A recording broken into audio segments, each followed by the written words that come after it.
baseball podcast, analytics and stats, with Ben and Meg from FanGraphs. Effectively wild.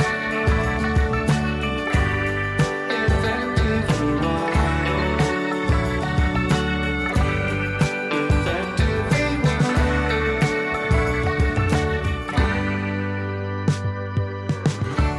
Hello and welcome to episode 2513 of Effectively Wild, a baseball podcast from FanGraphs presented by our Patreon supporters. I am Ben Lindbergh of The Ringer, joined by Meg Rowley of FanGraphs. Hello, Meg. Hello. Well, we find ourselves conducting a second straight Sunday recording of a regular Effectively Wild episode. Not due to jury duty, that's done. Right. Or because I couldn't wait to debrief, so to speak, about your colonoscopy. Obviously, I asked you about that off air on Friday. Right. I wasn't going to wait a whole 2 days. No. Or even because I couldn't wait to talk about the WPBL opener on Saturday night, though I was watching with some dismay as the New York Heights squandered their early lead, though that was not the only thing that I was paying attention to on Saturday night. And that is why we're here. We're here to talk about more than one trade. We'll catch up with all the pre-deadline activity that has happened as we speak here on Sunday afternoon, and then we'll catch up on the rest post-deadline. But there's one particular trade that summoned us into emergency Sunday recording territory. Yeah. And you even suggested it. I didn't did. press you into Sunday recording service. You did not. So, you know I'm not a Dodgers reactionary. I don't have Dodgers derangement syndrome. But excuse my rare swear. Okay. I'm sort of sick of this shit. I really am. Not again, Meg. Yeah. The Dodgers, they acquired the best player available despite already being the best team. Yep. They did it again. Yep. This is well past pattern. This has entered predictable territory. Yeah. And I don't know if you felt the same familiar foreboding that I did on Saturday, because a little after 7 p.m. Tulsa time, it was reported that Zyhir Hope, the 21-year-old outfielder for the Dodgers AA affiliate, though maybe the third best outfielder for the Dodgers AA affiliate, but nonetheless a highly rated prospect, it was reported that he had been scratched from the starting lineup at the last second. And that didn't prove anything beyond a reasonable doubt, a mindset I'm still in. He could have been scratched for any number of reasons. Maybe he had a little injury. Maybe he just needed a day. Maybe he was going to wind up in some other trades. Or maybe there was a possibility that he would wind up in a trade, but it wouldn't actually come to fruition. But no, I had that tingle. I knew that it was that time that Dodgers discourse was rearing its ugly head again, and that the Dodgers were about to trade for Tarik Skubal. And indeed, they did. So they did. The two-time defending champs have acquired the two-time defending Cy Young Award winner for three prospects: Zyhir Hope, River Ryan, and Brady Smith. And all hell has been unleashed yet again. I wouldn't say that the discourse is in great shape. I want us to think about this trade through a couple of different lenses. Maybe we can start with sort of assessing the quality of the return relative to expectation, because I think that that might end up being the shortest part of the conversation. I do want to spend a bit of time also thinking about sort of Skubal's fit, because I think that'll also be relatively brief. And then I wanna spend some time sort of thinking through the broader like health of baseball part of the conversation. And we don't need to overdo that because we're going to have a lot of time in a potentially very long off season to sort through whether the Dodgers are ruining baseball. But I am not I am also not a certified Dodgers hater, and I am a certified salary cap hater, but I want to spend time having a sort of a good faith conversation about the Dodgers being the ones that did this deal versus a team like, say, the Milwaukee Brewers or the Tampa Bay Rays, and where we might apportion responsibility for that, because I think that it's a worthwhile conversation. And as much as I find myself sort of worn out by the outrage around it, I think the volume of that outrage suggests a very real problem for the sport, even if I find the solution to that problem to be misaligned with what I would prefer and with what I think will actually advance the quality of play for mid and smaller market teams. So yes, and I'll let you continue, but I will interject, and this won't be a surprise to you. I'm not jumping from this sucks to therefore a salary cap is the solution. And I don't even think that this particular Dodgers acquisition is even the best time to invoke that. Yeah.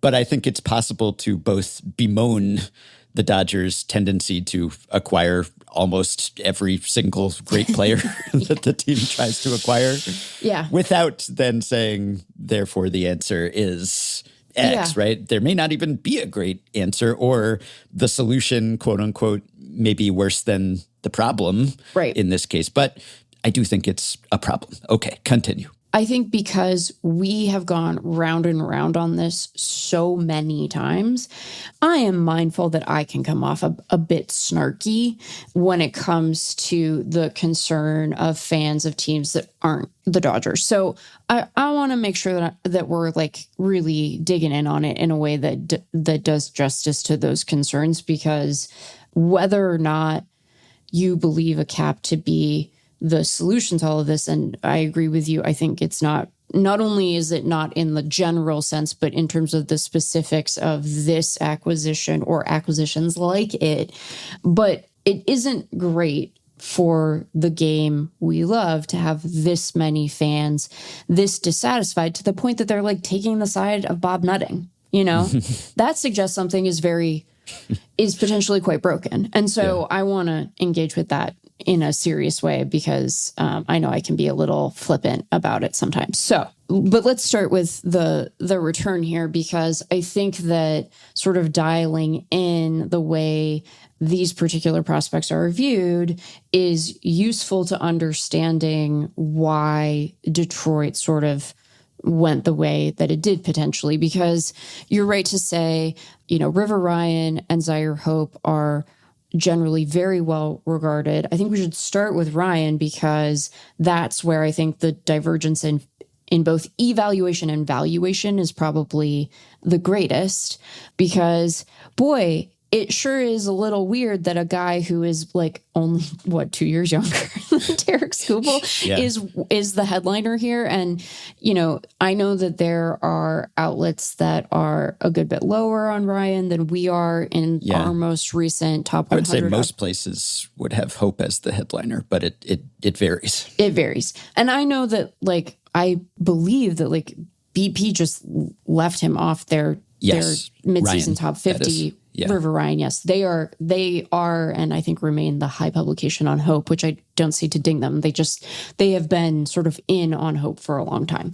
But I think they made the decision not to include Ryan, and I think their justification, as Jared Seidler articulated it, was his age relative to his prospect status. Because he is a guy who, when he debuted in 2024, looked like a big league ready starter, like he was going to be an important part of that rotation, like he was going to be a guy who exhausted his rookie eligibility at the earliest opportunity. And then he needed Tommy John, right? Mm-hmm. So he had Tommy John in August of 2024. And then this year, just when he was sort of looking like he was ready to return, particularly for a Dodgers team that had a lot of their star guys in the rotation on the shelf, he suffered a hamstring injury. It was his second of the season. He's currently on the AAA IL. I think our understanding is that he will be back in time for the stretch run, but like he was not available to be of assistance to the Dodgers as they are trying to navigate their way through the absences of Glasnow and Snell and now Ohtani, at least from the rotation. His age certainly complicates the way you think about him, as does his injury history, right? Because he is going to be at his peak, you know, assuming continued good health, which is something that I think we can't safely assume here, though it is reassuring, I guess, to some degree that the injury that has him currently sidelined isn't another arm injury, right? Mm-hmm. But he is going to be sort of peaking during his team control. So I think that reasonable minds can kind of disagree about how you might want to deal with that. I will say that, like, his stuff plays at the major league level based on what we've seen, and I think will continue to play. He's a very impressive pitcher. He's got a lot going for him. But where we have him as a 55 future value and the 22nd overall prospect in baseball, he is much lower for other publications. Conversely, there are other pubs that are higher on Hope, who is a 50 for us, and in the 50s from an overall rank perspective, really incredible raw power and swing and miss that he will have to deal with and sort of overcome to actualize both that power and, you know, his potential at the major league level, right? His contact rates have been worryingly low at times during his minor league career. They are trending better and have been better this year. But there was a time where he was running a contact rate like in the 60s, which at his level was like quite concerning. I also will say that like the general industry consensus, and I don't think this is purely blowing smoke, is that like this is an impressive young person who works really hard and who the Dodgers think very highly of as like a human being. And so, you know, if you're a Tigers fan wondering what you're going to get here, I think that there's a lot to like about Zyhir Hope, and they have an unsettled outfield picture, at least in one of the corners, right? They just called up Max Clark, who did homer, so good job, Max.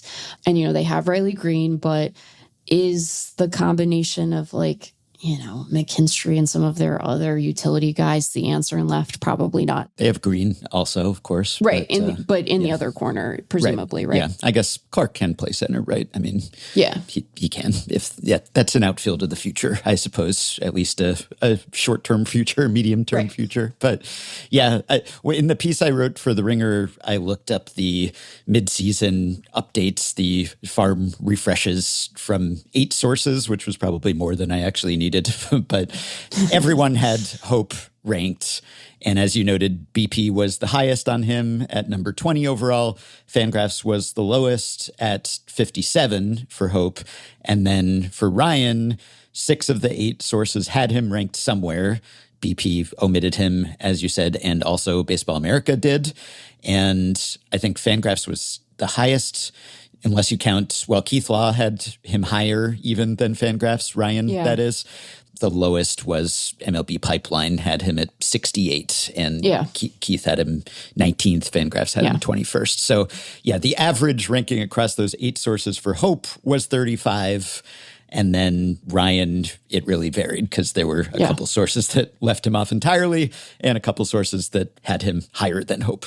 Right. And so I think that, you know, depending on how you parse through those differences, it certainly informs what you think of the return that Detroit was able to muster here.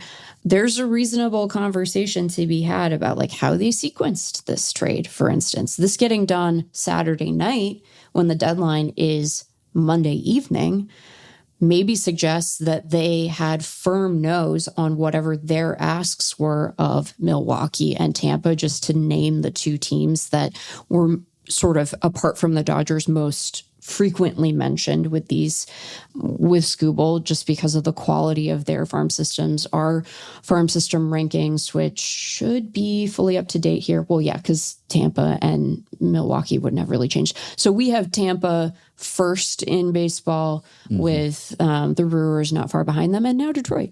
So Yep. And the Dodgers 4th even after this trade. Right? Yeah. Right. And so, you know, the sheer depth of LA's system and the concentration of outfielders that you noted, I think put them in a good position here. It would not surprise me, and I do not say this with inside information, but it wouldn't surprise me if Detroit went to Tampa Bay and said, one Theo Gillen, please, and went to Milwaukee and said, one Jesus Mate, please, and both of those teams were like, no, and hung up. Or even Luis Pena or someone. Right. Yeah. Right, in the third segment. So put a pin in that. I'm trying to structure this so we stay on task. If they knew or felt confident that they were not going to get what they wanted from Tampa and Milwaukee, and if they worried that the Dodgers would say, hey, use it or lose it, we have other business that we can conduct here. Reed Detmers isn't as good as Skubal. Jose Soriano isn't as good as Skubal. Freddy Peralta is really not as good as Skubal, but we'd like another starter, and there are other options here that might bolster our postseason rotation. Well, maybe they felt like they had to make this deal now so that they could get what they wanted in a return that they were excited about. There's maybe an argument that waiting would have yielded a better return, but we will never be able to know that one way or the other. I think that for a rental, depending on how you feel about River Ryan, Detroit did pretty well here. Would they have done better if they had waited? Maybe. Would they have done better if they had dealt him last offseason? Absolutely. I think that if they had decided this was their path forward last November, that they are getting multiple consensus, not worried about being dinged up top 100 prospects for a full year of Skubal. But I think they made the reasonable decision that they had a competitive team and that they were, going to be chips in for October. And I give them credit for that. Oh, yeah. I don't fault them at all for not trading him earlier. I fault them more for trading him now than I would for not having traded him before. Because there's an argument to be made, and we've had this conversation a bunch, and it doesn't help that they've been kind of losing lately. But given how soft the AL field is, even with the other teams that they would have had to either leapfrog or whatever, there is an argument to be made that they should have just stood pat and held on to him and seen what they could do with one more ride. Absolutely. Entering Sunday, they're 2.5 games out of a playoff spot. And I know that there are 4 teams between them and that third wildcard spot. And a couple of them are AL Central teams. But and there's some ties in there. And and that's hardly insuperable, especially because I do think Detroit's the best team in that division in terms of run differential and just underlying talent. I do think that that's the case. And actually, I would not be at all surprised if the Tigers still make the playoffs. If they do a repeat of 2024 and they trade a starter to the Dodgers at the deadline. It was Jack Flaherty that time. And then they have a surge subsequent to that and make the playoffs. It wouldn't even surprise me nearly as much if that happened this time as when it happened the first time. Obviously, doesn't help their chances, though, that they just traded arguably the best pitcher in baseball. I'm just saying that's how much I believe in them, that I think that that's still well within their range of possibilities, though obviously it would have been easier with Skubal, and they could have perhaps gone deeper had they made it if they still had Skubal. So, but what you're saying is, I think, true. I agree that this was a reasonable, a substantial return. Yeah. I know that for a lot of people who are not prospect hounds and are just seeing Tarik Skubal traded for a few prospects, none of whom is elite blue chipper household name type of prospect. And we didn't even really talk about Brady Smith, who's a 21-year-old righty. Yeah. He is surgically repaired already. He had Tommy John surgery, as so many Dodgers pitchers do.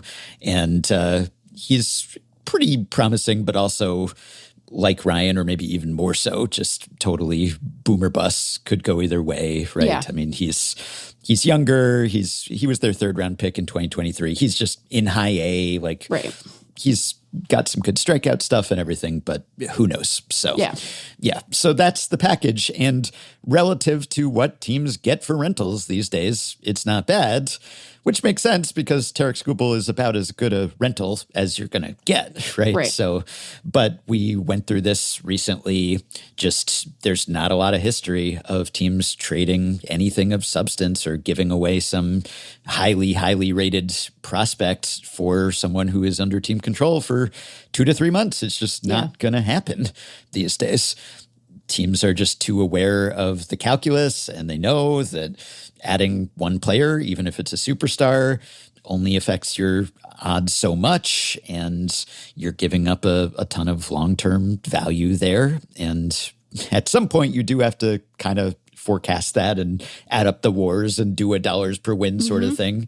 And it would be one thing if you could trade for that superstar and be assured that you were going to get a flag that flew forever from that, but you can't be assured of anything. Maybe you trade for Curtis Meade and he fractures his wrist in his debut for the team or whatever, or it just doesn't make a difference. Most deadline deals don't make the ultimate difference, right? It's just a lot has to happen for you to make the playoffs by a game or something, and you can trace it back to, oh, we acquired this guy, or we barely squeaked through in the postseason, and it was this guy we acquired at the deadline who came up big, and we wouldn't have won without him. It's just pretty rare that you can do that, and the Dodgers are living proof of that because they've made many a major deadline deal, and they didn't win the World Series in those seasons. And by the way, the same goes for the prospects you trade at the deadline. Most of them don't pan out. Most of them not only don't turn into players as good as the guy you gave up, but many of them you just never hear from again. Yeah. Or they provide marginal value, if anything. Yeah. Like run through the history of the Dodgers. 2017, they traded for Yu Darvish, right? 2018, they traded for Manny Machado. 2021, they traded for Max Scherzer and Trey Turner and other guys, bits and bobs in those years as well. They didn't win the World Series in any of those 3 seasons. And the guys they gave up for those marquee players, for Darvish, it was A.J. Alexy, Willie Calhoun, and Brendan Davis. For Machado, it was Dean Kramer, Zach Pop, Breivik Valera, Rylan Bannon, and Yusniel Diaz. And for Scherzer and Turner, it was Josiah Gray, Keibert Ruiz, Gerardo Carrillo, and Donovan Casey. I mean, this is like the Dodgers aren't crying over spilt prospects in any of those trades. And it's quite possible that they won't in this trade either. And that just kind of goes with the territory. So my overall takeaway, I mean, the headline of my piece for The Ringer and part of my frustration here was that this time teams could have stopped the Dodgers, because it's not that I think the Tigers got fleeced here necessarily. It's just that I think there are other teams that could have prevented this from happening, that could have just said, no, we want him more. And in so many cases in recent years where we have had the same Dodgers discussion, it's because either the Dodgers outbid everyone, or it was because maybe they matched the highest offer and someone chose them because they're the Dodgers and they have the competitive track record and they have the developmental acumen and they have the creature comforts and they have the favorable location, whatever it is. There was some differentiator. Maybe it was money. Maybe it was money plus other stuff that stymied other teams. And so when the Dodgers got, well, this past offseason, Kyle Tucker, the best player available, or so it was believed, and Edwin Diaz, the most coveted closer, those guys have combined for less than 1 win above replacement so far. So nothing is guaranteed, obviously. But people are upset because they went and they got the best guys. Or the winter before that, it was Tanner Scott, best reliever available, who's looking more like that now. And at least 2 of the top 3 starters, right? Blake Snell, Roki Sasaki, different circumstances. Sasaki wasn't so much about the money, but nonetheless. Then the winter before that, they got, I guess, the 2 best guys, Shohei and Yamamoto, and they traded for Tyler Glasnow. And then each year before that, there was some major marquee acquisition. 2022, it was Freddie Freeman, right? 2021, it was Scherzer and Turner and Trevor Bauer, by the way. In 2020, Mookie Betts. Like, it's just name after name after name.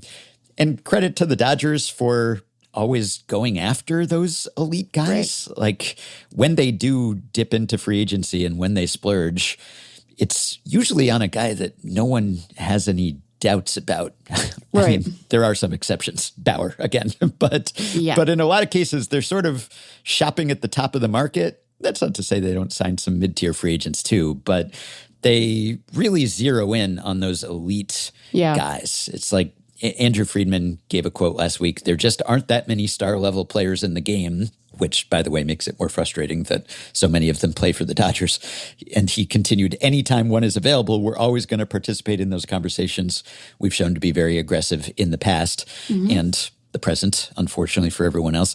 So that's the thing, though. When it was free agents, people could say, well, this was inevitable. We couldn't possibly beat the Dodgers. They were always bound to outbid us, or at least their pitch would be more compelling for other reasons. And tie goes to the Dodgers, basically. And it wasn't always tied.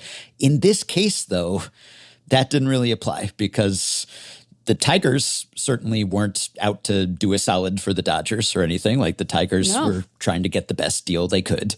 And Tarik Skubal had no say in this matter. He had no trade clause. He couldn't block a deal or orchestrate any particular destination. And so it was purely just who is going to give the Tigers the best prospect package here. And the Dodgers did. And other teams, at least conceivably, could have. And I understand why some of them didn't, but they could have. Or the Tigers, for that matter, could have said, you can't have Tarik Skubal. We're keeping him because we believe in ourselves. Sure. So this was a case where the Dodgers could have been beaten. They could have been stopped. And no one stepped up to stop them. And we can get into more maybe why the Dodgers' advantages made them more likely to do that. But this is one of the times that just makes me question, does anyone want to win as much as the Dodgers do? Yeah, I think that that's fair. I want to keep to our script, which I did not share with you in advance. But before we move on so quickly, I mean, we should just say, like, this did move, and this is not going to help my argument later. Yeah. This did move their playoff odds like kind of appreciably, at least in the way that a individual transaction can. Yeah. And if anything, and again, I'm gonna say this in the interest of being honest, lest I be accused of being a Dodger head.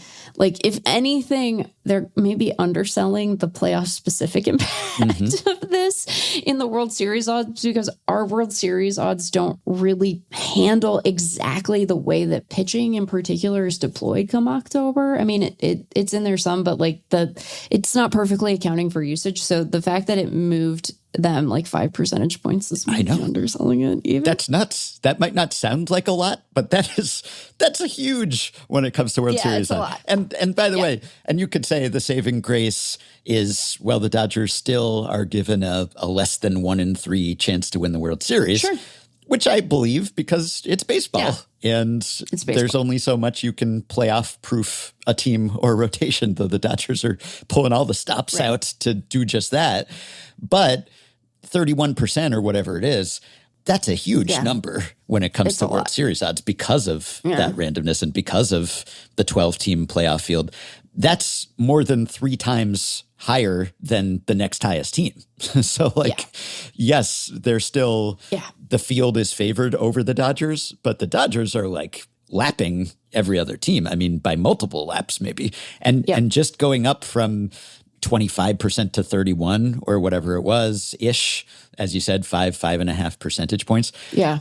Just that marginal increase, which for the Dodgers is about a 20% uptick in their World Series odds, that's about half the total World Series odds of any other team. The Yankees, the Brewers, whoever's next, like 5 percentage points is like half of their whole chances that the Dodgers just got by getting Skubal, which you're saying might even undersell it. I mean, it sounds like a lot because the Dodgers aren't really even helping their odds of making the playoffs by getting Skubal because they're a lock, right? I mean, they have a double-digit lead in the NL West. They can't really do any. I mean, it would take a I'm going to say unprecedented, and there might actually be precedent. So, but it would take like an unprecedented collapse. Yeah, I mean, I guess last year's AL Central exists, so maybe when it comes to blowing a division lead, but but that's you got to take that in AL Central adjusted terms, right? That's a different, that's an entirely different animal,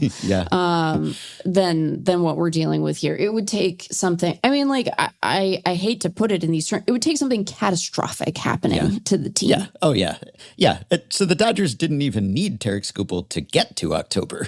There are plenty of teams that are kind of on the bubble, or maybe their playoff berth isn't entirely assured, where Skubal could have helped improve those odds and then also upped their odds if they made the playoffs. The Dodgers, this is purely a playoffs play. I mean, they did not have to lift a finger to make it to October. So yeah, it's wild. And I think that the change in, and maybe we can use this to transition into the conversation about sort of what this means for baseball. I think understanding the lens through which they see their roster building relative to maybe not the entire rest of the league, but much of the rest of the league helps to explain some of the difference here, right? This team is so good that they're not planning for the regular season. The regular season, it's obviously important. You do actually have to get results on the field, but they have so much redundancy baked into their organization, depth that is unfathomable to most teams.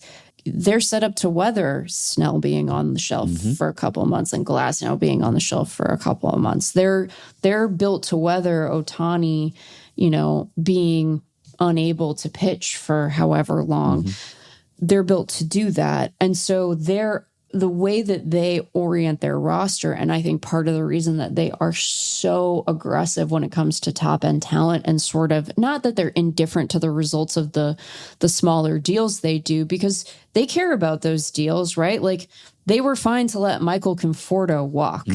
They also will get, have guys who they just like. And even if the production isn't like so stellar that they couldn't afford to see them go, they'll sign them to extensions, right? Like they didn't need to make sure that Miguel Rojas was like a Dodger for a long time, but they like that guy and they like what he brings to their team. And so here he is being on their team for multiple years. They love Kike Hernandez. Yeah. They love that guy. Playoff Kike. Gotta have him. Right. And I was just about to say, I am very confident that if you were to ask Andrew Friedman, like, do you think there's anything to this, that he would be like, no, of course not. But like, I don't know, there's an argument to be made that their continued attachment to, a utility player who has been good for them at times and, certainly seems to thrive there relative to other places is like them being October oriented in their roster construction, right? I think Friedman might even say as much. You could say that he's been a bit complacent with the benches sometimes, which maybe doesn't matter that much because they have just such stars at every other position. It's almost like an afterthought. But the fact that they keep bringing back certain guys and those guys have gotten huge hits or even have a pretty impressive track record of doing so in a not insignificant sample in Kike's case, I would think that they might actually subscribe to something like that, or just the pure kind of clubhouse presence or whatever it is, right? I think they would say that there's a little more to him than meets the eye during the regular season. Right. So that's the way that the Dodgers understand their project, and they are bolstered by a tremendous resource advantage in pursuit of that project. And let's talk about that as we transition into sort of the broader concern here, because I think it would be insincere to say that the Dodgers do not have an advantage relative to the rest of baseball. The contours of that advantage, one of them could arguably be addressed, quote unquote, although I still both don't think that it really guarantees the parity that the league is purporting and is bad for players, and is anti-labor. But only one of the advantages that the Dodgers have can be poked at via salary cap, and that is the payroll advantage. And that's a big advantage, right? I think every team in baseball can afford to spend more on their club in an on-field capacity than they do. I am not going to tell you that the Pittsburgh Pirates or the Milwaukee Brewers or the Tampa Bay Rays can spend as much as the Dodgers can. I think that's insincere. I don't think that that's true. I think they can spend a lot more than they do. And I think that their sort of return on investment in that payroll expansion would be profound given, I mean, maybe less Pittsburgh pushed them out of it. We're going to talk about the Brewers and the Rays a lot for the next couple of minutes. Okay. So like leave Bob nutting aside for a second. But, you know, I think that their return on investment would be profound because they can compete to a large degree, even if it's not, you know, a complete one-for-one match, with the other advantage that the Dodgers have, which is all of the people and infrastructure that they have invested in away from the field. The Dodgers don't pick at the top of the draft. Mm-hmm. They haven't picked at the top of the draft in a long time. In a long time, right? And so some of their ability to do deals like this, right, to be players at the deadline for these big marquee names and outbid other people is that there's a lot of talent in the draft. You don't have to be the number one overall pick in the draft to be a good minor leaguer or an eventually really good big leaguer, right? But the top of the draft, it helps. There are really good guys out there. Mm-hmm. And that's not where LA is picking. And so some of it is that they are really good at, you know, identifying guys in the area of the draft where they are picking. They have a comfort level with guys who they know to be dinged up, and particularly guys who they understand to potentially be in need of major surgery, right? They're not afraid to take a guy they know needs Tommy John and say, we got a number of years with him. We'll figure it out, right? We think he can bounce back. We like what he shows on the mound when he's healthy. We're going to take him anyway, right? So there's a risk tolerance there that is absolutely borne by the depth that they have and their faith in their player devs. So like these are all related. I don't mean to completely like disaggregate this advantage that they have, but you know, they draft really well. They develop really well. They are good at the creature comfort stuff that you're describing. And it puts them in a position to be able to say, hey, even though we haven't drafted at the top of the draft in a long time, we're going to turn Michael Bush into Zyhir Hope, and we're going to turn Zyhir Hope into Tarik Skubal. And we're going to turn Matt Beatty into River Ryan. It's just a treadmill. It's just let's recycle guys we don't have positions for. This is our perpetual motion machine, and we're going to go and go and go. To their credit, even though we sometimes give Milwaukee and Tampa Bay the business about what they spend on payroll or what their ownership groups will let them spend on payroll, they're really good at drafting and developing too. And they have a good strategy that is, you know, specific to their market. And Milwaukee is really great at this like go wide approach, and they find all these dudes, and their hitting dev is obviously awesome. And in the last, 5 years, they've had great luck with hitters who have been like post-hype guys, or even dudes in their own organization like Bryce Terang, who they're able to help actualize finally, because it's like, oh, now he hits for power and he's one of the best players in baseball. We're going to take Andrew Vaughn and we're going to turn him from a guy who Meg makes jokes about not being able to see the ball well enough because eyes are really close together on his head, to a dude with a 143. Andrew Vaughn has a 143 WRC plus, Ben.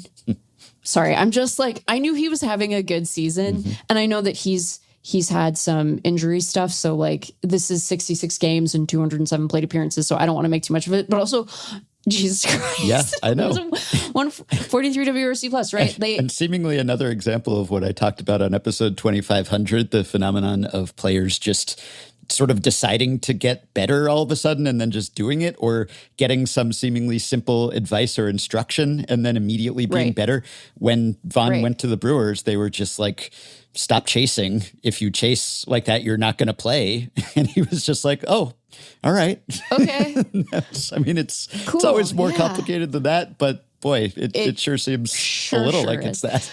Jake Bauers. Yeah. How on God's green earth do you explain Jake Bauers? Because he's played in 100 games this season. He has almost 400 plate appearances, and he has a 141 WRC plus. What is that? Business, right? So they have had success with this. We know about the Rays player dev and their pitching development and what they've been able to do with guys. And, you know, both of those clubs are sitting at the top of their respective divisions right now. The Brewers have the best record in baseball technically because they have the same number of wins as the Dodgers and one fewer loss. Their run differential is second to the Dodgers. If you look at their base runs records, they're like a game or two off from one another. So like that's a quality club in a mid-market team, in a mid-market, you know, payroll situation that isn't spending a lot and is really good. They have been able to, with investment in their infrastructure and player dev, and a kind of ruthless approach to their roster, which we often fault them for, but often works for them, right? Have been able to be competitive during the regular season and advance far in the postseason. And yet, they haven't been able to get over the hump, although the pitching hasn't been the problem for Milwaukee. Typically, it's been an inability to score runs. But, and if there's any pitcher in the world better than Tarik Skubal, he's a Milwaukee Brewer, and his name is Jacob Mizrachi. It's Jacob Mizrachi, right? So if you're Milwaukee or you're Tampa, and your business model is predicated on we draft and develop really well, we keep these guys, and the minute they get expensive, we ship them out of town, a couple of exceptions, then if Detroit comes calling and they want Theo Gillen or Jesus Mate, maybe you do say no, because the way that you do business doesn't allow for the risk tolerance that LA is just able to absorb. Because, look, obviously Tarik Skubal is going to have a big impact on their postseason roster, assuming health and availability and all those things. He doesn't guarantee them anything. And if it doesn't work out for them this year, well, they'll just spin up again next season. Possibly with Tarik Skubal still. Right. We can talk about that. But no, they'll it's spin true. up again. It's potentially quite different for Milwaukee or Tampa if they move their very best guys. And then they're looking around 6 months from now because camp is starting. That's too soon. But you know what I'm saying. Yeah. They're looking around in February because camp is starting. She says optimistically. And all of a sudden they're like, we really could use Jesus Mate. Right. So I understand the approach that Milwaukee and Tampa are taking here. And now I'm going to say something that might surprise people based on how I've wound up so far. I do think on some level it sucks. Like, it doesn't suck insofar as both of those teams have played really good competitive baseball for a long time. Both of them have postseason success to point to that is really exciting. I think that Milwaukee is going to be a problem for the NL field come October, even with the Dodgers the way they are. But they haven't been able to get over the hump. Yeah. And like, you are so stacked in the farm. And I don't know that I would be giving up Jesus Mate either. But as you noted, it's not like he's their only top 100 guy. Luis Peña's at 55. You know, he's 26th in baseball. Logan Henderson recently graduated. So not that you want to give up Henderson either. I know they have the best rotation in baseball by FanGraphs WAR, just edging out the Dodgers. So they have plenty of pitching, but that didn't stop the Dodgers, who have even more maybe. And there is part of me that wants those teams to be uncharacteristically aggressive and just go YOLO and just say, like, we've gotten close a number of times. Maybe what's holding us back from getting over the hump is being a bit too disciplined or conservative or however you want to play it. This one time we're throwing caution to the winds. We're going to go get the best guy. I would like that. That would be fun. And I think it would be good for baseball if you didn't have the predictable outcome of the best guy going to the best team so many times. Not every time. There are occasionally times when the Dodgers miss out on someone.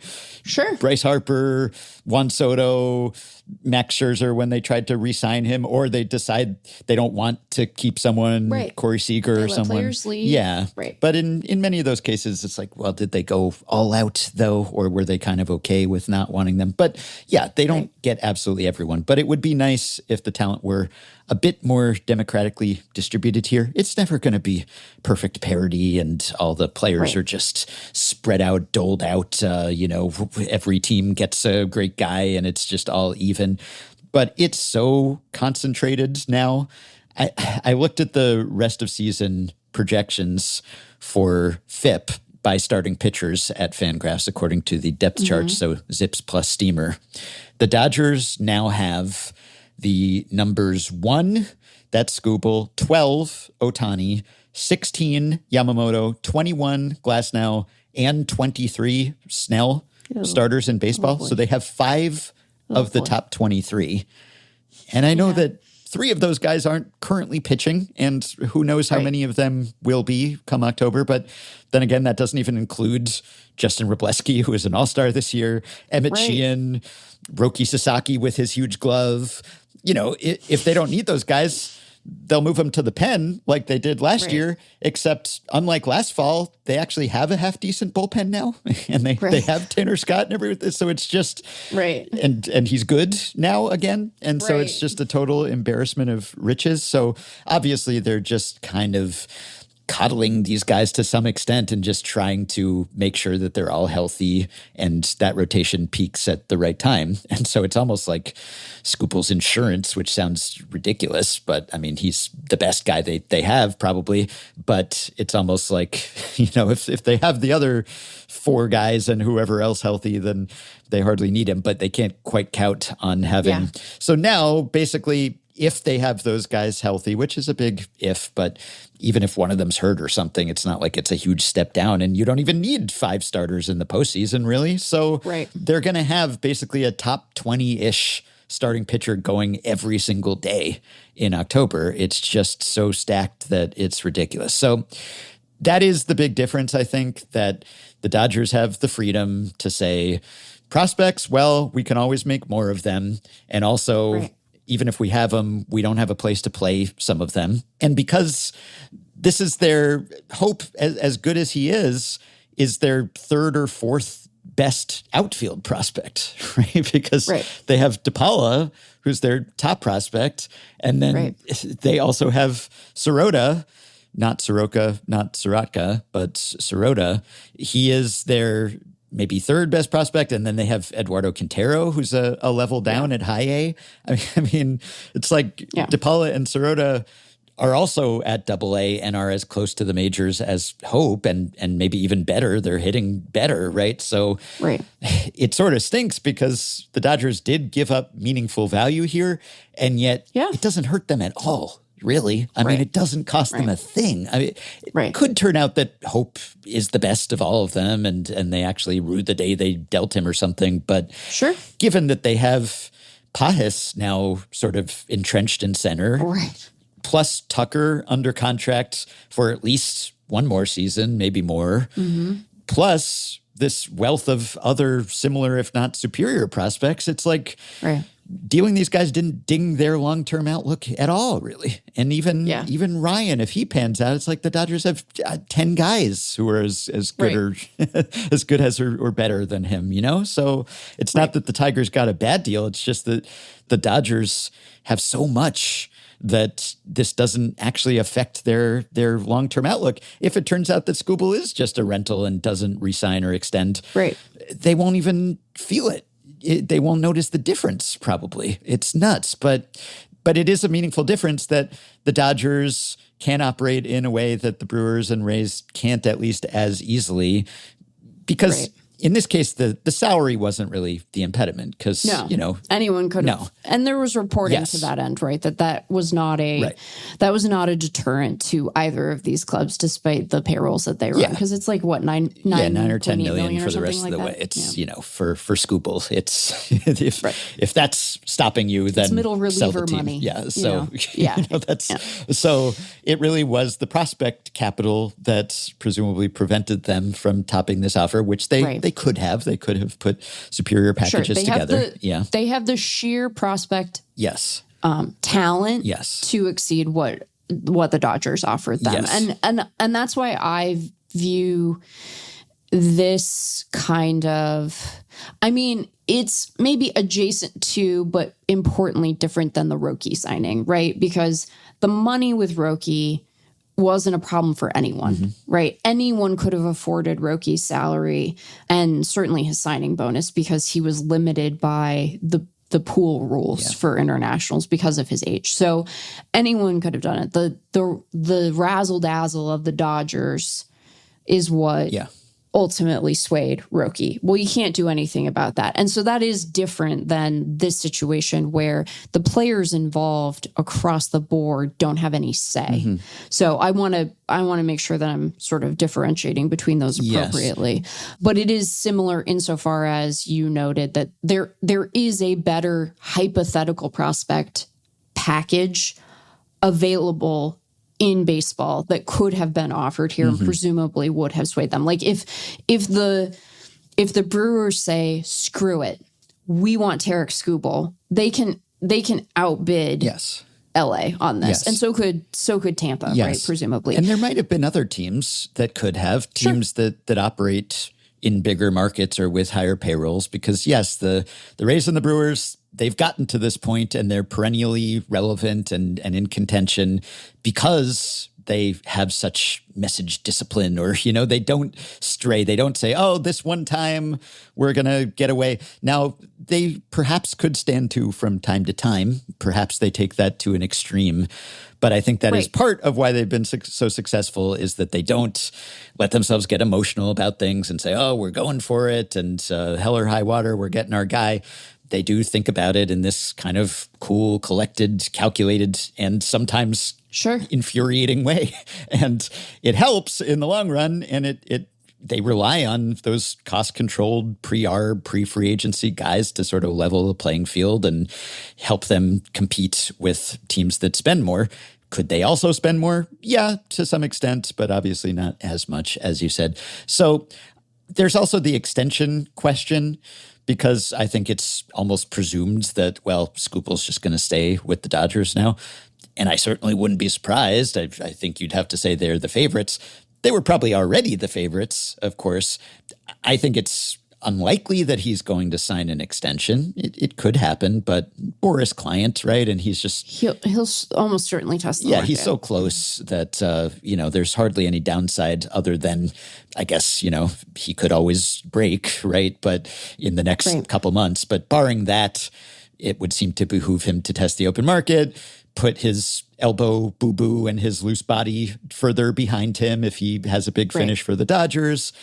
And also, it's not as if the Dodgers, this wasn't like a Glasnow trade and extend sort of deal. Right. And so even if he does end up re-upping with them, even if he surprises people and signs an extension, it's not as if they couldn't have persuaded him to sign as a free agent, right? So I don't see that as being a huge thing. Yes, if you're the Rays or Brewers, you almost certainly know that it is going to be a 2 or 3 month short-term thing because you're just not going to spend enough to keep him. But the Dodgers didn't really need to trade for him in order to sign him. I guess there's also the question of the lockout and how does that play into things? Does that affect his calculus at all when it comes to signing an extension? If the Dodgers were to make him a big offer, would he maybe say, you never know, maybe 2027's canceled. Maybe it's more likely to be canceled if I sign this extension with the Dodgers, but maybe I just sidle around that risk and this is where I want to be and it's a good deal. And so you never know. It could happen, I guess, and maybe it comes into play with one of those other teams that's not going to sign him. But I think it's mostly the other thing, just that they rely on those cheap guys, the guys who are under team control forever. There are other teams that were rumored to be interested in Skubal. Obviously, every team is interested in him on some level, but realistically, seriously interested. Now, maybe if you're the Yankees, you say, we've got a strong starting five. Probably not as strong as the Dodgers or the Brewers, but Cam Schlittler, Max Fried, Garrett Cole, Ryan Weathers, Will Warren, that's not too shabby. So maybe we want to hang on to George Lombard Jr. Maybe Anthony Volpe isn't the cornerstone of our franchise at short. Maybe we don't want to deal Lombard for a couple months of Tarik Skubal. Okay. What about the Cubs, right? The Cubs were connected to Skubal. No one needs pitching more than the Cubs. The Cubs should have money to spend. I know that they don't have the system that the Dodgers and Brewers and Rays do, but it's not bereft. It's a middle of the pack system. And they had 3 guys on the FanGraphs midseason update from late July. They had 3 prospects between number 47 and number 56. So, I got to think that they could conceivably have put a package together, and maybe it would have cleaned out their system, but they could have put a package together that would have at least rivaled this Dodgers deal. And as we speak, we don't know. We haven't gotten behind the scenes. Here's what this team offered, and here's what for all we know, there were appealing offers. Maybe the Tigers were super high on Hope and Ryan or whatever. You never know. Maybe their internal ranking and pref list of these guys didn't match the public consensus. That's always possible too. But just saying, there had to be some other team out there that could have matched this, and maybe some bigger market teams. And then also the Tigers also could have said, no, we're not going to give you Tarik Skubal. We want Tarik Skubal. He's our guy. We're close. We have a realistic shot at this. So put all those things together, and that's what I find frustrating. I don't blame the Dodgers for operating within the constraints such as they are of the system that they're in and maximizing their advantage. And it's not just money. They're not just the Mets, right? Sorry, Mets catching strays here, but I mean, no, I think that's it's a good comp to bring in, because Cohen's basically been trying to replicate their model since he took over the team. And I do think they have made progress in some important areas. Like, they are certainly a much better pitching dev organization than they were before he bought them. So you are starting to see some of the returns from that personnel and infrastructure investment. But yeah, they haven't been able to do anything. No, you can't just declare yourself Dodgers East and be Dodgers East, and you can't spend like the Dodgers and necessarily have the success that the Dodgers have had, because they spend a lot, but they also usually spend smart, and they don't make many major missteps. And the ones that they do, they can just swallow those and absorb them. Yeah. But they don't make that many. I have a lot of respect for what Milwaukee and Tampa do, because I think they are importantly differentiated from, okay, now I'm going to bring Pittsburgh back in. I think they are importantly differentiated from some of the perpetual cellar dwellers, and things are shaping up better in Pittsburgh this season than they have in a while. But, I do think that the Brewers and the Rays have a seriousness of purpose, right? That there is ambition in those organizations. And I think that when you're a fan of a team and they show, I'm going to do a big swear, they show the let's fucking go energy. Yeah. It does change things. I was thinking about, as I was winding down from editing Ben's reaction to the trade, I was thinking about the Brewers and the Rays of it all in conversation with the Luis Castillo trade from 2022, right? And we'll get to some of the other deals that went down this weekend in a bit. But, that move when the Mariners traded for Castillo at the deadline, big prospect package. They maybe hyped up their guys, and so, there's that. But big prospect package, really well-regarded dudes. They spent a lot in prospect capital, excuse the kind of gross way of talking about human beings. And it was this signal that no, we're doing it now. We're tired of this drought. We're getting this monkey off our back, right? This is the guy to help us do it. And then they signed him to an extension. It sort of reoriented the expectations of the fan base in a way that candidly, like, they haven't always done a great job of living up to in the intervening time. And I know that maybe sounds harsh, in a year that comes right after they were like 1 win away from finally making the World Series. Hashtag 54%. Right. But it signaled a real commitment to ambition. And I think that is increasingly the way to think about the problem that faces the sport. And I wonder if it's a way that I can maybe talk about it that'll be more compelling to people, because I think that the problem that baseball faces right now is that there is a feeling among fans who are not fans of the Dodgers that, like, what's the point? Mm-hmm. They're just going to win the World Series, right? That there is a predestination to the season. And even though we know the postseason has this element of randomness that makes that not true in a technical way. And, some of us can, and here I will be momentarily snarky. I feel like I've done a very good job of not being snarky, though, because it's important to grapple with it, right? Mm-hmm. It's a real concern. And I think the way we talk about it needs to account for that. And I have maybe not done a great job of that in the last little bit because I've been so annoyed with Rob Manfred. And also, it keeps happening, And so, right. I mean, the conversation that we were having 3 or 4 major signings ago, well, right. When it happens over and over again, then we'd be silly not to update the tone. Not to take it right? seriously. Yeah. But I think that the problem is increasingly one of ambition versus not. Yeah. And I am mindful that the architecture of payroll is certainly a manifestation of that. And it is a huge part of people's ability to enjoy the regular season. And it is not a sufficient answer, even though it's true. It isn't maybe sufficient for us to say, well, the postseason is random. And it's like, well, that's true. And, here's the snark. Like, I remember the Dodgers getting swept out of the playoffs by literally the Arizona Diamondbacks. Mm-hmm. And they didn't just get swept out. They got freaking rinsed, right? I remember that. That was in 2023. Mm-hmm. That just happened. Yeah. And I do think that we have a problem collectively of like having really short memories around this stuff, and that we ascribe a permanence to things that doesn't necessarily comport with reality. It wasn't that long ago. It really wasn't that long ago at all that the way we talked about the Dodgers was, this is a big payroll team that's super talented and they can't get over the finish line. They just can't do it. And we sat there and we excuse my swear, fretted. It's Sunday, so I'm a little looser. We fretted over Clayton Kershaw and should be less likely to swear on the Lord's Day. I don't observe those rituals.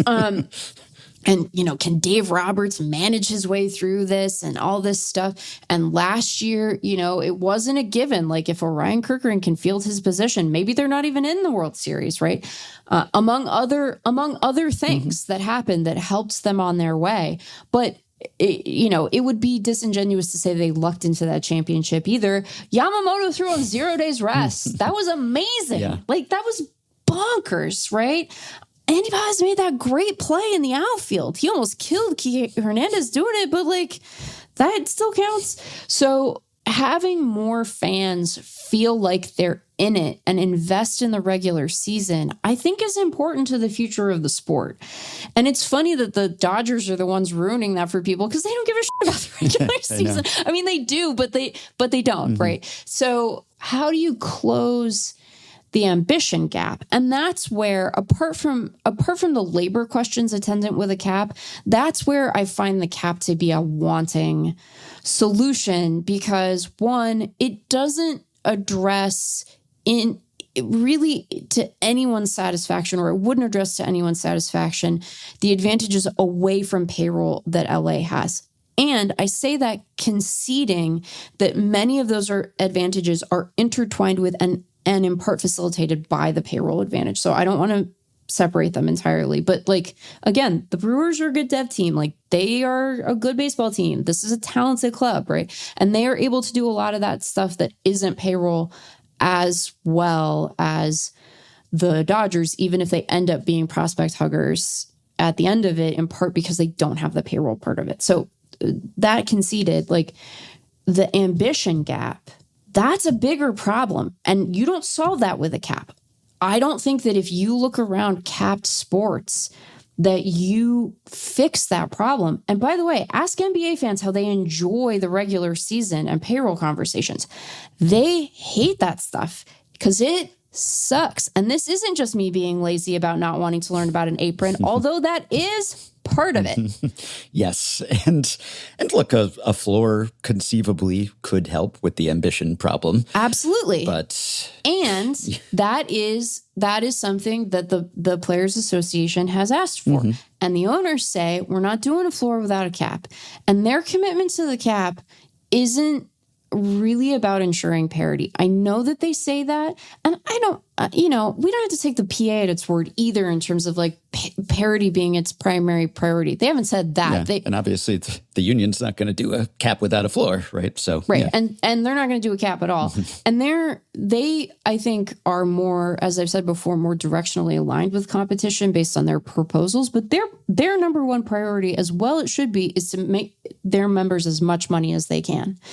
And so, I don't think that it is a genuine number one priority to either side of this negotiation. And I think that the cap system is very often, it serves as a cap on that ambition too. Because it's like, oh, is that guy? And I know that Bruce Myers just said this, but I promise it's a thought that's been in my head before the head of the union said it. Is that guy the guy who's going to make a difference to you? Well, too bad. Yeah. You can't exceed the cap, So if you want him, you got to trade these other dudes. You're never going to make me excited about what the Washington Wizards have done in the NBA. Ever.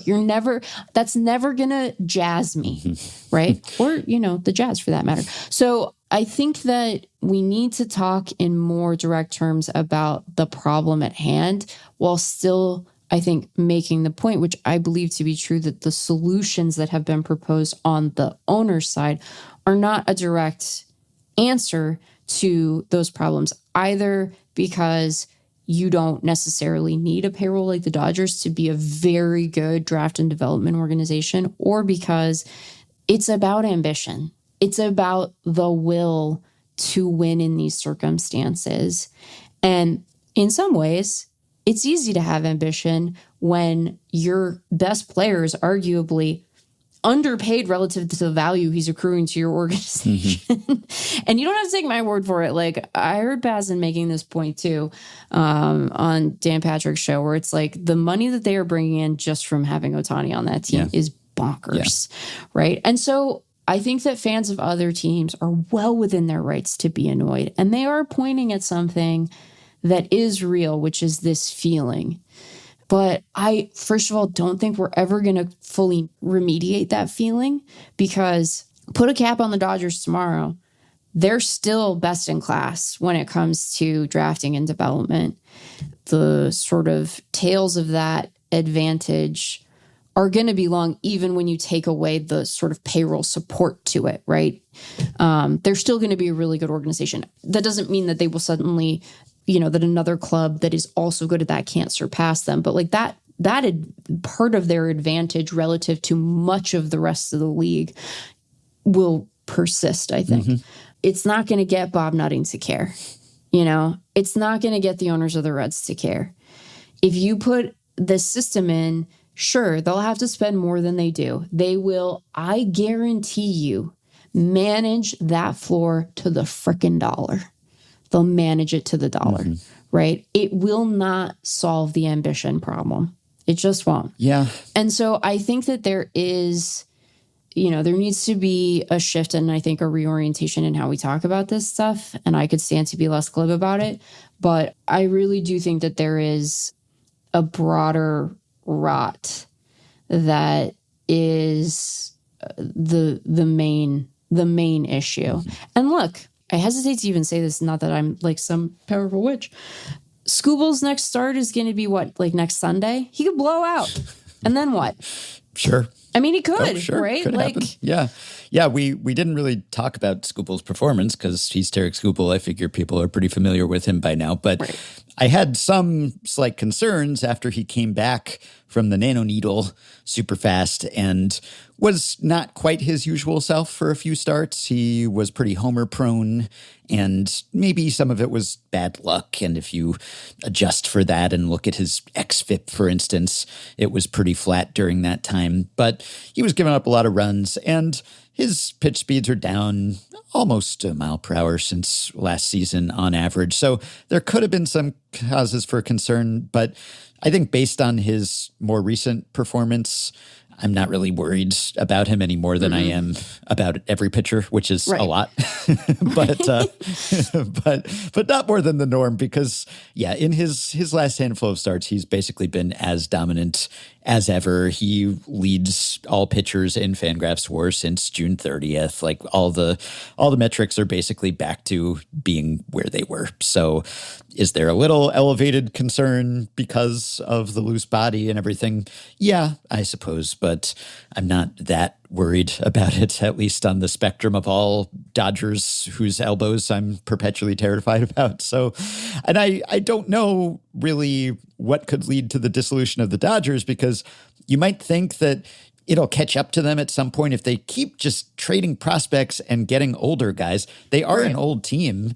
They have the oldest hitters in baseball, and some of those guys, at least offensively, are showing some signs of decline. I don't know what's going on with Tucker, but Mookie, for instance, okay, he can play shortstop pretty well, but he's not hitting like Mookie Betts used to. So you could say, oh, it'll catch up to them, and it has for a lot of other teams that pursued that model, but it just seems like unless some catastrophe strikes, as we talked about last time, unless Mark Walter's fortune and or health is done in, then I don't know how you could confidently project that they would ever not be good for any foreseeable time in the future, because it does seem like they can kind of keep going because they keep signing the elite guys and then they mix in some young guys from time to time like Yamamoto or Sasaki or Ohtani or whoever, who are pretty young when they get them. And it does seem like they can just kind of keep it running. And unless the money spigot turns off somehow or they do make a bunch of mistakes and they commit to the wrong player and they're just so choked up that there's no playing time for anyone who's good, it's just hard for me to see that happening. I'm not particularly conspiratorial, but I have to think that on some level, Rob Manfred must have been rubbing his hands when he saw this deal get done, because for much of this season, the narrative was pretty anti-cap, or at least it was pretty easy to undercut MLB's argument that there was a huge, acute competitive balance problem. And people were writing things to this effect. I mean, just a few days ago, Ken Rosenthal wrote a column for The Athletic, which is basically like the standings belie the argument that there is some sort of pervasive problem here, because there's barely any correlation between payroll and winning this season. It's like the weakest correlation since before the strike. And entering Sunday's games, even, you had 7 teams that were more than 4 games removed from a playoff spot. Just, it was hard to look at the standings and make the case that, oh boy, this is a big problem. And even the Dodgers, like last year, yeah, they're really good. They're almost certainly the best team in baseball, but it's not like they're running away with things. The Brewers have been just about as good. Maybe Skubal gives the Dodgers the edge and helps their postseason seeding or something, but it's not like they were making a run at 116 wins or something. Obviously, they're not motivated to do that. They haven't blown everyone out of the water when it comes to the regular season, but now adding Skubal, I think, suddenly refocuses everyone's attention on the Dodgers, which is what MLB has been trying to do pretty explicitly with its ad campaign and with some of its messaging to draw fans' attention to the Dodgers specifically, or to spending imbalance more generally. And this is like earned media now. I mean, Rob doesn't even have to run the MLB TV campaign for a while. He can just sit back and the Dodgers have done his dirty work for him, because everyone's just talking about the Dodgers, they've broken baseball again. So that was part of why I just sort of, oh, here we go again, you know, sort of CJ from GTA San Andreas, which is essentially Los Angeles. The here we go again. Like, I knew we were in for it after having gotten a bit of a reprieve because of the Dodgers not being so spectacular and lots of other teams that weren't expected to be good or weren't big spenders being good and then other big spenders being bad, et cetera, it felt like, oh boy, it's about to come back with a vengeance. So here we are, and we do want to touch on a few other trades. So I guess we should do that. And the Rays, by the way, did end up making a trade. We have been talking about the one they didn't make. They then pivoted, and on Sunday, they settled for Freddy Peralta. So former Brewer involved in this one as well. And this was also for a prospect package. So the Rays have acquired Freddy Peralta for Aiden Smith, Emilian Pitre, and my favorite name, Gary Gill Hill.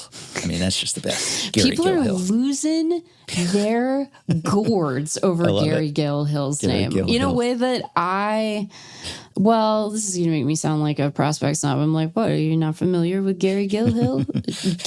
Many people aren't. But, tell me you didn't edit 30 less without telling me you didn't edit 30 less.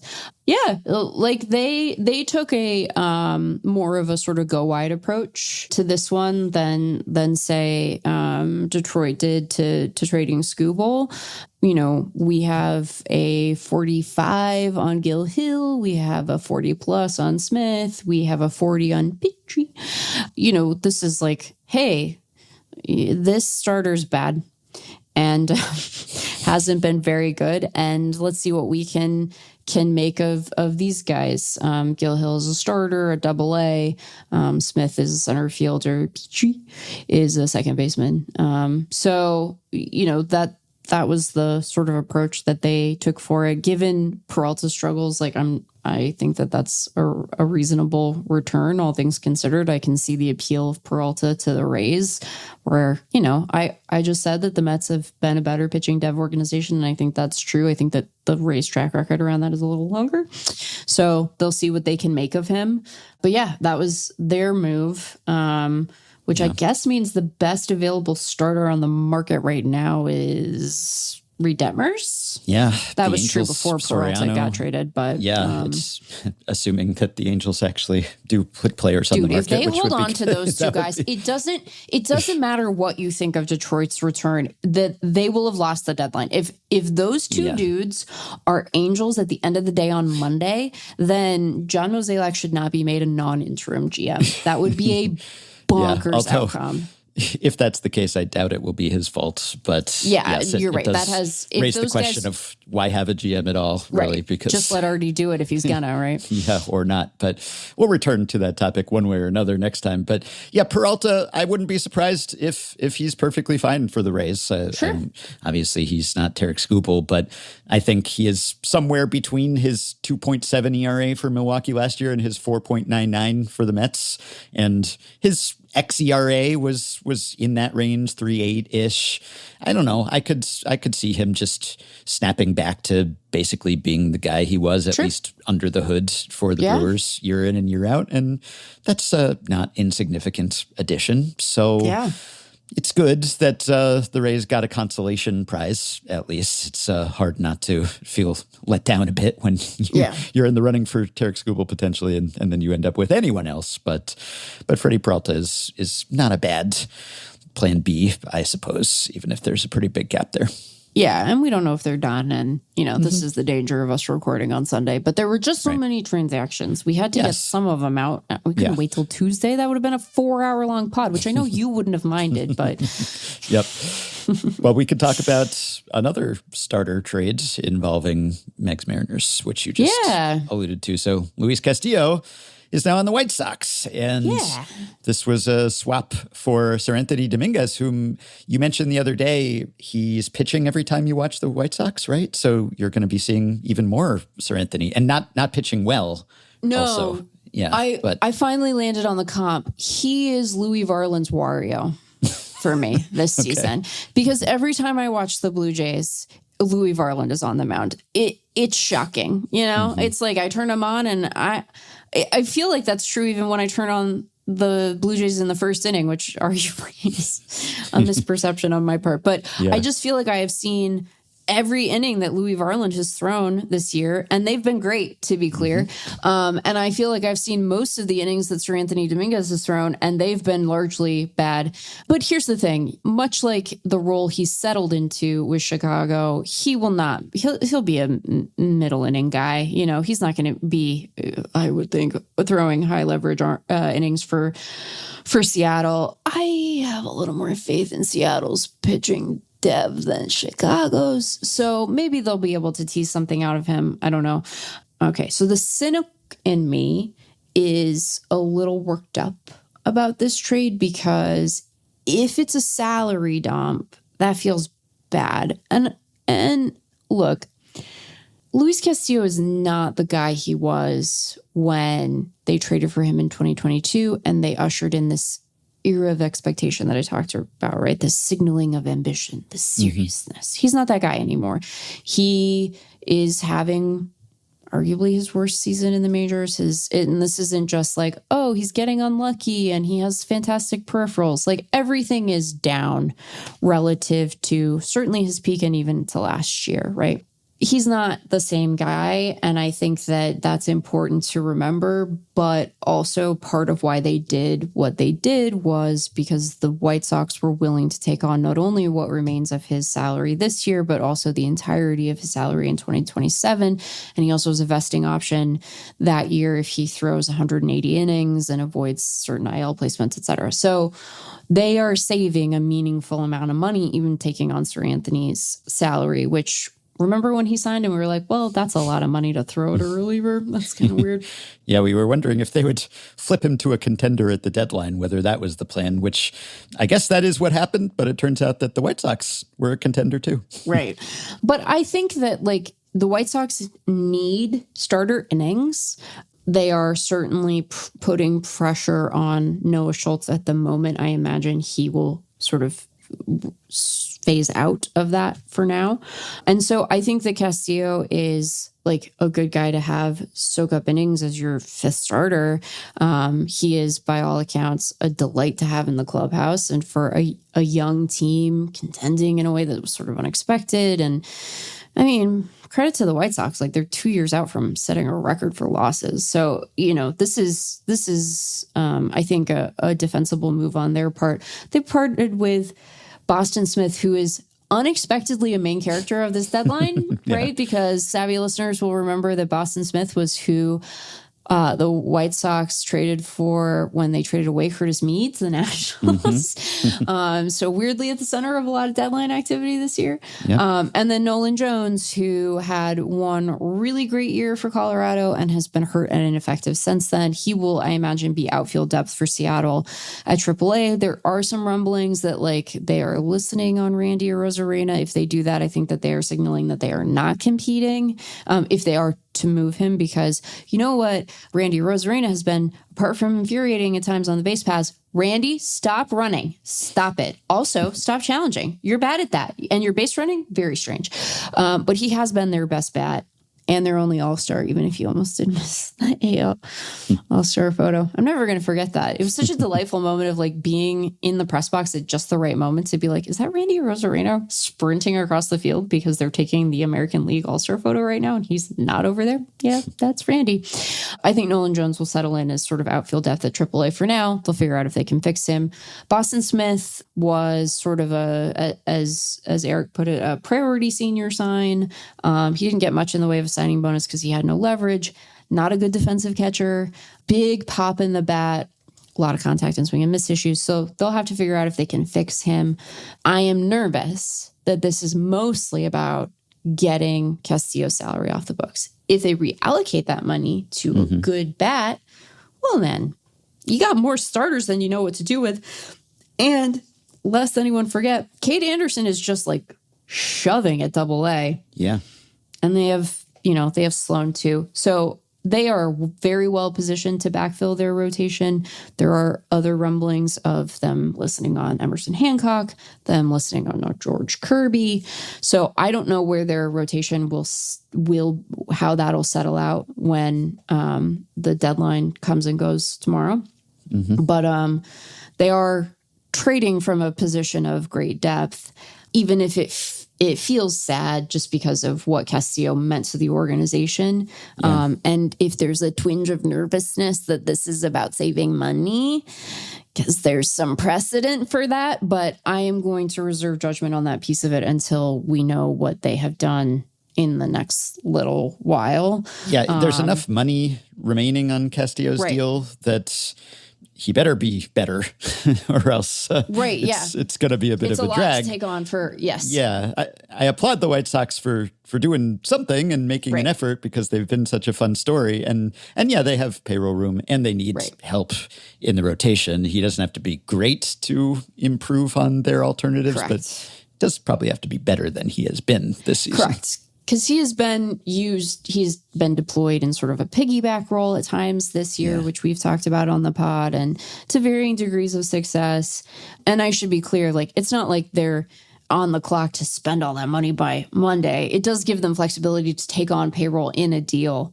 They could also look ahead to the offseason. Maybe there's a bat that they like, what have you. But if it just ends up going back into John Stanton's piggy bank, I'm going to be annoyed, but I'm going to be responsible in the interim and not be annoyed prematurely. As my mother always says, save your panic until you need it.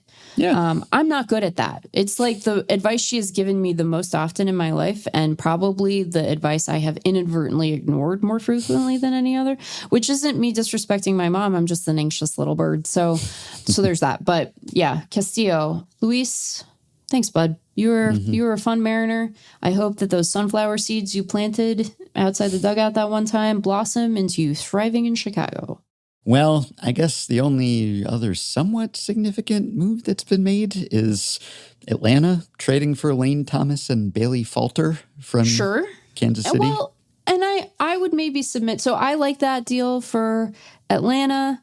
Makes sense for the Royals to sell because they're not going anywhere this year. And Lane Thomas is probably surplus to requirements for them at this point. I like Atlanta bolstering that lineup. You don't want Lane Thomas to play center field, which he was playing a good amount of for Kansas City. But guess what? The Braves have Michael Harris second, so he doesn't have to play center field. Pop him over into a corner, have some flexibility there. Dubon can pop around. He and Yaz can platoon. He being Lane Thomas. They've talked about wanting a right-handed alternative for that lineup, so I think that works out nice. I think the most interesting thing, and it's certainly not the highest profile move that has been made, the Brewers trade? Brewers Guardians? I was going to talk about how the Twins, little buy-in action for Minnesota. Okay. Yeah, that's true. It's the posture is more interesting than the individual moves, I think is the way that I would maybe put it, because I don't say that to try to be disrespectful to Dean Kramer. That would be rude. I don't want to disrespect Dean Kramer, who is now a Minnesota Twin, but also, it's Dean Kramer.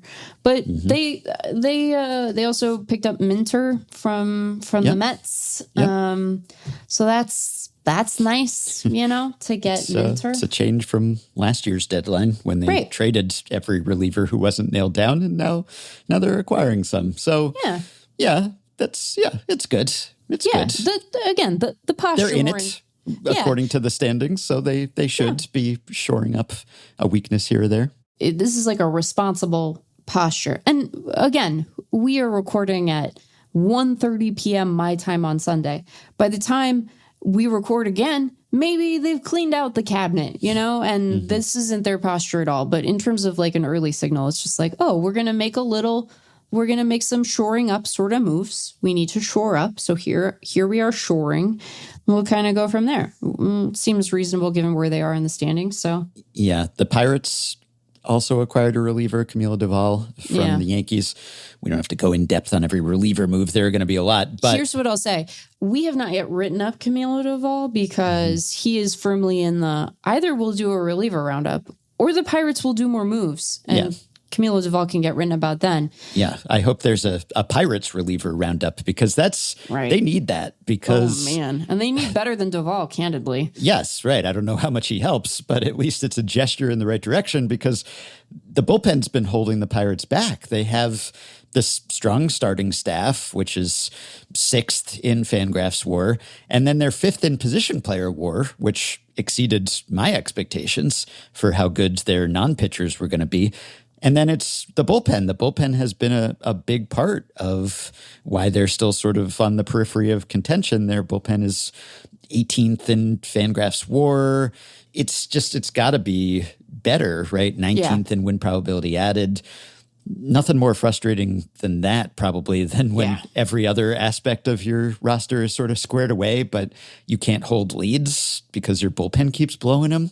And that seems like, fortunately, it should be one of the easier things to correct because there are always relievers to be had. Not that you can always reliably predict which relievers are going to be good over the however 15 innings or something that they have left. But yeah, do something. Don't let the bullpen sink your season when so much else has gone right. It's like that other meme with the guy poking with a little stick, the little do guy. Something. Yeah. Do something. He's like poking. What is he poking? Do you just always plaster over whatever he was originally poking with the thing that you want to do something? Yeah. I don't even know if he's poking anything. He's just kind of... Doesn't he have a little stick? He has the stick, but I don't know if he's actually poking anything in particular. He's just kind of... He's just gesturing at the idea of doing something? You can fill in whatever you want someone to do. Gotcha. Yeah. All right. The Brewers deal that I alluded to, I mean, the Brewers acquired Bo Naylor. They did. Cody Hoyer from the Guardians for Blake Perkins and Craig Yoho. So we all got to enjoy Craig I can't Yoho. believe Craig, he needs to be a pirate, right? Like, why is... That would fit. Yeah. Right, because then... But also, I'd be really annoying about it if he were a pirate, because I'd sing the song. I can't believe that I managed to restrain myself when you mentioned Mike Sirota. I know. Because I just, every time I want to be like, yeah, I'm a little pretty one. My pretty one. When you gonna call up Mike Sirota? I guess I didn't resist. Thanks for refraining until now. Yeah, I was just going to say, I guess I didn't actually hold back, did I? Yeah. Anyway, some of those names in that trade would have been more noteworthy a couple of years ago or at some point in the past. I think it's interesting. Bauman wrote that trade up for us, and he made the point that, it's sort of dependent on what Milwaukee is able to make of Bo Naylor. They do have roster decisions related to their catching position in the future.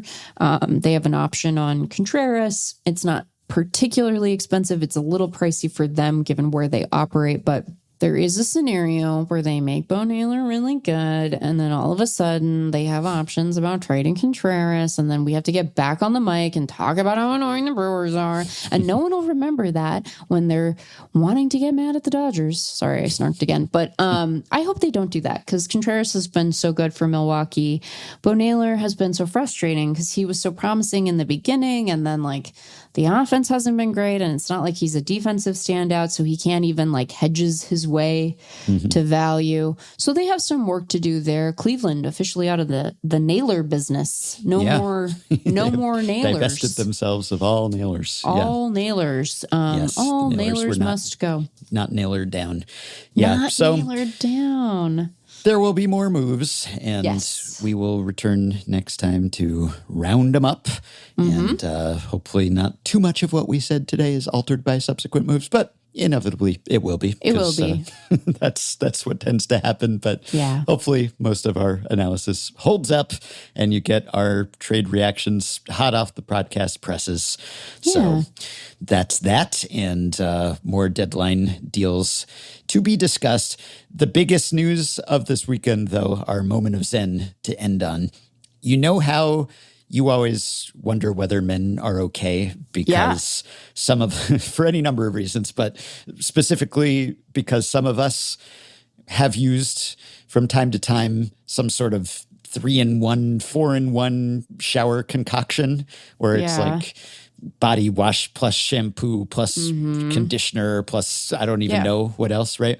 Well, it was revealed live on air on a Baltimore Orioles broadcast this weekend that Ben McDonald is the opposite of that. In fact, maybe he could use one of those combined things because he eschews shampoo entirely. What does he uses a bar of soap to wash his hair. You think you use the same amount of product in your hair as Brandon Marsh does? No way. For me, it's just a bar of soap. A bar of soap? Yeah. I've never used shampoo. Not once, ever.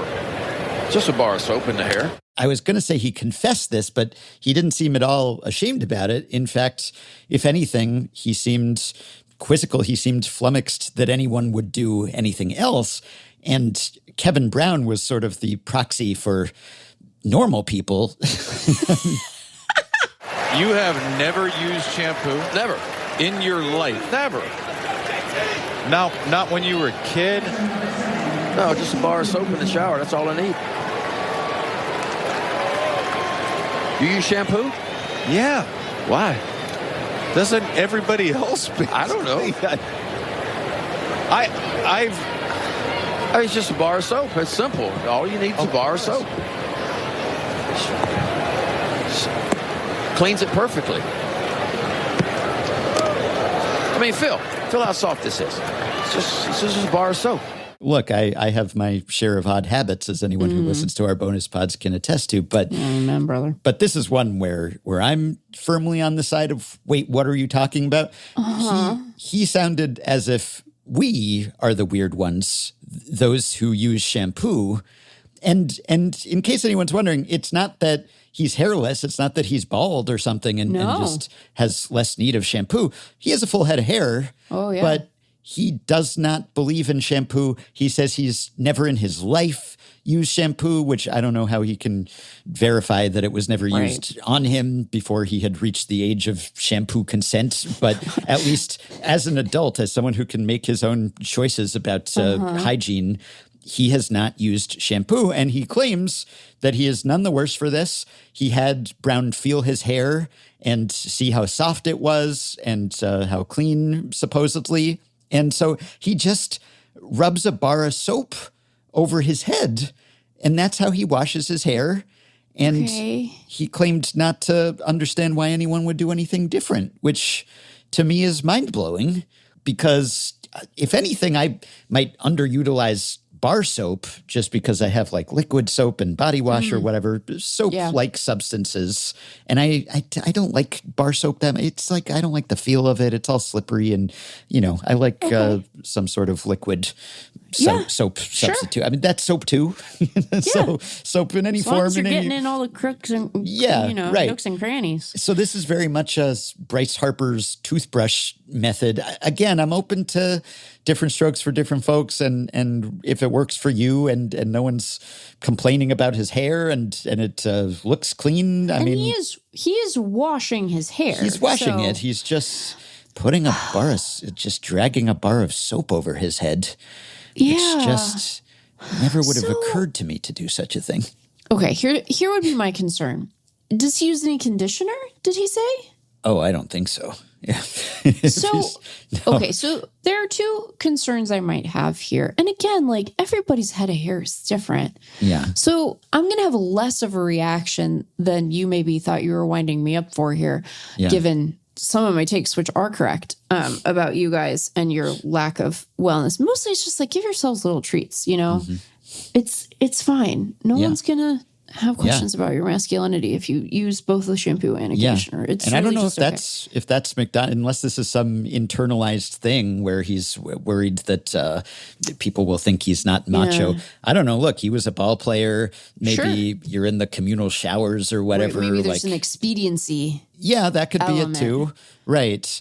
But he should have the time. And he has sort of an old school, he has like a flat top, like military crew cut kind of style going on here. I don't know whether that affects anything. Like, I mean, if he had long, luscious, flowing locks or something, maybe that would be harder to handle with a soap bar.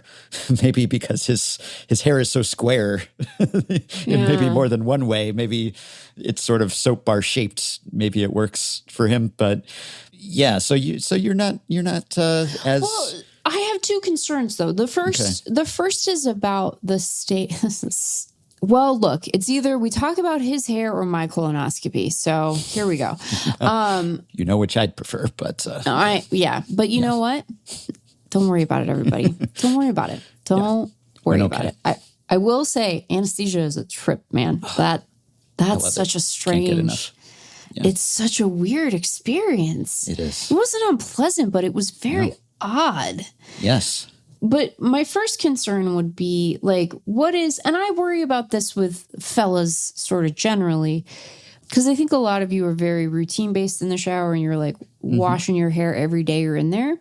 And so I always worry, like, what's the state of your scalp? You know, like, are you real dried out up there? And there are a lot of things that can contribute to dander and scalp dryness. And so again, and everybody's individual little oil glands and this is and that's, and, you know, it's very particular. So, but having said that, I would be a little nervous that he's just dealing with a real dry situation up there, right? Because depending on the bar soap he uses, now some bar soap is very nice and like might be moisturizing. There are solid shampoos that you can get that are in sort of bar soap form, but operate like shampoo.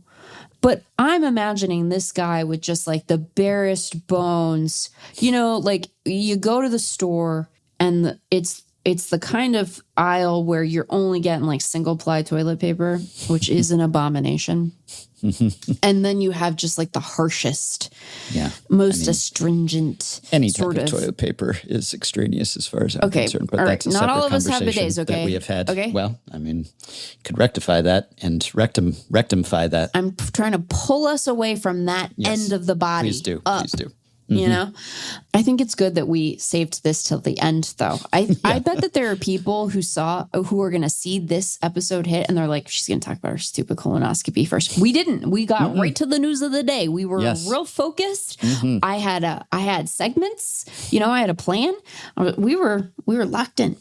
So I would worry about sort of the state of his scalp and how dry it is, and then I also would worry about sort of the texture and brittleness of his hair. Now, he might have wiry hair to begin with. He might have soft hair. He might be working with a really nice bar soap. Some of the bar soap, because I'm a bar soap person. Well, I have like liquid soap also, because sometimes, you know, you forget to buy a bar soap. You do have to, your margin for error there tends to be lower. And then I'll buy multiple bar soaps. And they can smell very nice and they can be very gentle. But I would worry about maybe the condition of his hair. There is a reason that we condition hair, right? That we have conditioner to sort of add moisture and sheen. But also, and I want to express this as non-judgmentally as I can, because I like that booth very much. I like him in that booth. I think those two are really nice compliments for one another. I really enjoy that broadcast and think it's really good. And he clearly likes his haircut. It's not for me. I don't have a desire to look like a drill sergeant. But also, he seems pleased with it.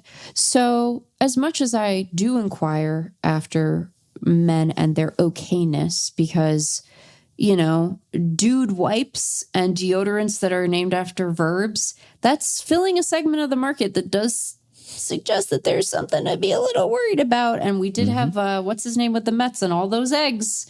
So I don't know that all of your sources for wellness are necessarily the best, but this one actually doesn't alarm me to the same degree. Good. I would though offer to him that there is a whole wide world of stuff that might be a little softer on your scalp or your hair, that might make it feel nicer to the touch for you, that might make your scalp feel like a little more quenched, and that if he ever wants to explore that whole big world out there, and also would just invite him to remember that there's nothing wrong with using literally shampoo. I think that the best posture that one can take when one is adopting a minority opinion is to accept that you are outside the consensus, which doesn't mean that what you're doing doesn't work for you necessarily, but also suggests that, like, you're the one that's being a little weird, you know? And you can just have the humility of that reality, you know? Yeah,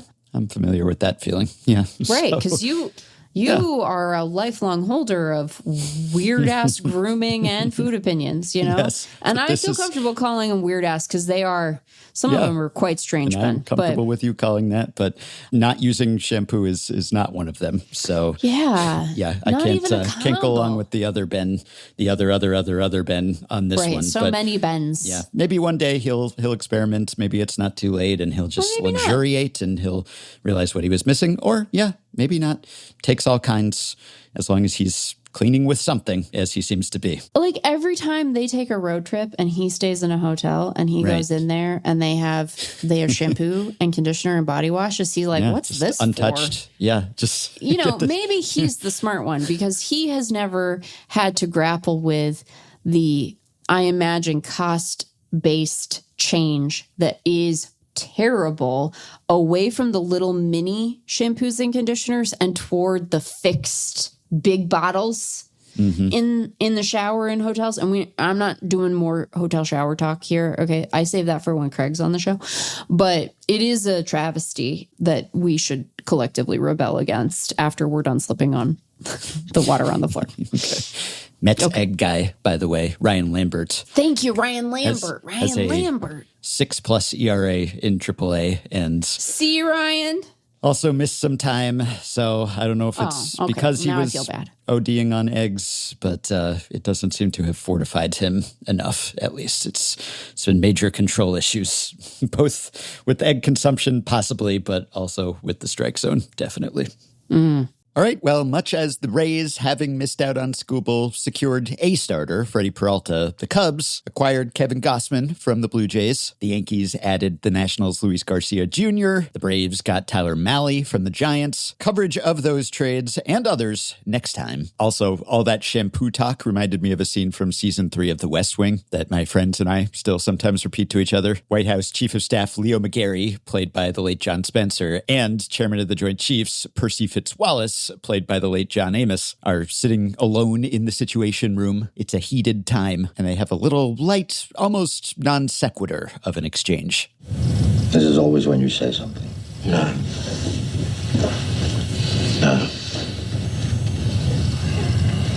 Have you changed shampoo? You have. I can tell, because your hair seems bouncy and more manageable. I like to look good for you. Well, I appreciate it. Not a sentiment we're likely to hear in the Baltimore booth. The name of that episode, We Killed Yamamoto. Not Yoshi, though. Isoroku, the World War II commander. You can support Effectively Wild on Patreon by going to patreon.com/effectivelywild and signing up to pledge some monthly or yearly amount to help keep the podcast going, help us stay ad-free, and get yourself access to some perks, as have the following 5 listeners: Matthew Cabot, Andrew Priegert, Crime Dog, Jamie, and Paul Schumacher. Thanks to all of you. Patreon perks include access to a third unrestricted episode each week, a monthly bonus podcast, our Patreon Discord group, exclusive live streams, personalized messages, prioritized email answers, shoutouts at the end of episodes, potential podcast appearances, FanGraphs memberships, and more. Check out all the offerings at patreon.com/effectivelywild. If you are a Patreon supporter, you can message us through the Patreon site. If not, you can contact us via email. Send your questions, comments, intro and outro themes to podcast@fangraphs.com. You can rate, review, and subscribe to Effectively Wild on Apple Podcasts, Spotify, YouTube Music, and other podcast platforms. You can join our Facebook group at facebook.com/group/effectivelywild. You can find the Effectively Wild subreddit at r/effectivelywild. And you can check the show notes in the podcast posts at FanGraphs or Patreon or the episode description in your podcast app. Links to the stories and stats we've cited today. Thanks to Shane McKeon for his editing and production assistance. We'll be back with another episode soon. Talk to you then.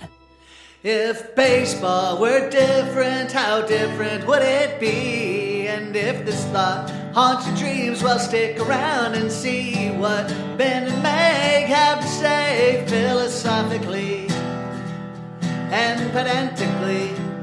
It's effectively wild. Effectively wild!